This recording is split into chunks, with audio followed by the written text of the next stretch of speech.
Family, on tonight, I'd like to take a very familiar verse in the Bible and make a simple application. Sometimes verses are taken out of context or used to abuse people spiritually. That may not be the intention, but it is often the reality. For example, Hebrews chapter 10, verse 24, and the verses that come after that address the idea of church attendance. And people will use that to perhaps guilt, maybe they think encourage people to be in church. But I want you to put emphasis on verse 24 and really understand the context there.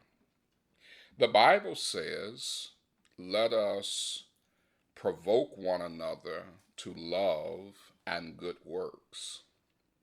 If we're going to appreciate the context of this verse, we have to recognize this is not just about showing up for attendance.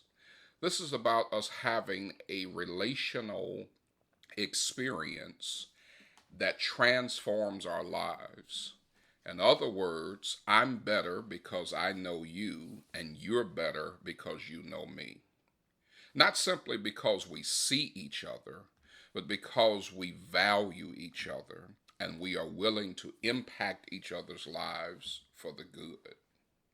The word that you see in the King James, provoke, it means to motivate or to be the cause of something. The Bible is saying that based on the relationship that we have with each other, that we ought to be the cause of motivating factors in people's lives of love and good works. Why is that important? Because we are so filled with lives of discouragement. Charles Swindoll, in his book, Hand Me Another Brick, he talks about discouragement. He says, what a difficult disease to cure. I don't know of anything that will take the wind out of your sails quite so quickly as discouragement. It is unfortunate that sometimes we become more discouraged by our engagement with Christians as opposed to becoming more encouraged. Why is that? Maybe Christians don't understand what it means to encourage, or at least how to do it. So let's take the word encourage and use it as an acronym, break it down, and provide some insights on how to do a better job of encouraging one another. First, we need to engage each other with love, gentleness, and sensitivity. A soft voice is loudly spoken. When you know that someone loves you and someone's gentle and someone's sensitive to your reality, that makes all the difference in the world in being able to receive from them and to be encouraged by them. We need to also never appear pushy, intrusive, or seek more than the person willingly allows. We, number one, engage. Number two, never appear pushy, intrusive, or seek more than the person willingly allows. For example, if a person says, pray for me, I have some medical decisions that I must make, the worst thing you can do is ask, well, what's going on with you? What did the doctor say? Allow that person to share what they want to share. And if they don't share it, it's because they don't want you to know. And even when we're making prayer requests for others, never be pushy in pushing information out there that others may not want out there. So be very cognizant of being pushy and intrusive. Next, consider. Consider being compassionate toward people's situation without being judgmental. When other folks go through things, they have a struggle, they admit some problem in their life, it is easy to be judgmental and to be critical. but you don't know where they're coming from. You don't know what they're dealing with or what has caused that struggle. And remember, you've got a struggle too. Next, outpouring.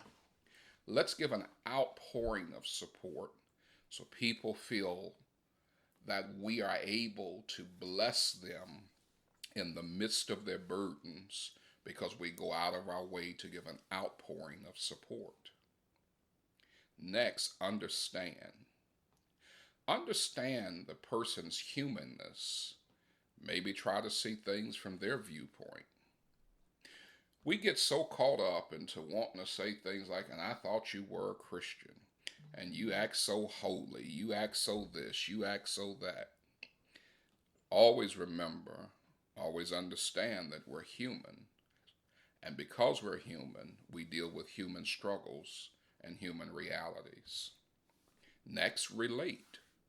Relate to other people with appropriate testimonies. Now, when I say appropriate testimonies, be careful that when you're trying to encourage someone else, that what you say in terms of what you've been through is appropriate for what they may have shared. But also that appropriate testimony needs to be within reason. Sometimes people, maybe meaning well, make it too much about themselves. It becomes less about the person you're trying to encourage, and they turn it around, and it becomes their story, their saga. Relate to them, and stop trying to make them relate to you. Next, ask. Ask a person, how can I bless you? How can I support you? How can I assist? Sometimes we do well-meaning things and we get it so wrong. As an example, my wife has tremendous allergies. Sending her flowers is one of the worst things you could do. People may mean well, but you never know how to bless someone unless you ask. So when we know a person is in need, how can I bless you? How can I support you? How can I assist? Next, go. Go to God in prayer on their behalf. We often say that we're praying for people, but are we really praying on their behalf? Or are we so distracted by our own requests that we forget to pray for others? And last, express words of affirmation to others. Let them know it's going to be all right. And a part of what's going to make it all right is because you're there to support them and love them through whatever it is. This may not seem important, but remember you reap what you sow. Encourage others, and you too will be encouraged. This has been another installment of A Few Minutes with the Minister.